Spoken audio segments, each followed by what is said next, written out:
ஆண்டவர் என் குரலை கேட்குறாரப்பா. என்னப்பா இப்படி கேட்டுட்டீங்க?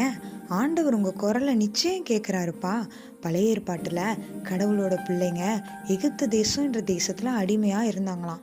அந்த நாட்டு ராஜா கடவுள் பிள்ளைகளை ரொம்ப கொடுமைப்படுத்தினாராம், ரொம்ப துன்புறுத்தினாராம். எப்படின்னா, அவங்களால செய்ய முடியாத அளவுக்கு வேலையை கொடுத்து உடலாலையும் மனசாலையும் சோர்ந்து போக வச்சு அவங்க நம்ம இனிமே உயிரே வாழ வேண்டாம், செத்து போயிடலாம் அப்படின்னு நினைக்கிற அளவுக்கு அவங்கள கொடுமைப்படுத்தினாராம்.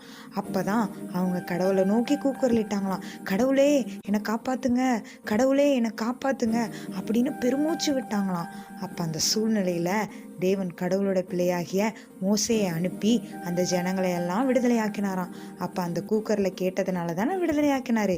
இன்னைக்கும் நீங்க என் கூக்கர்ல கேட்கலையேன்னு, என் குரலை கேட்கலையே அப்படின்னு வருத்தப்படுறீங்களா?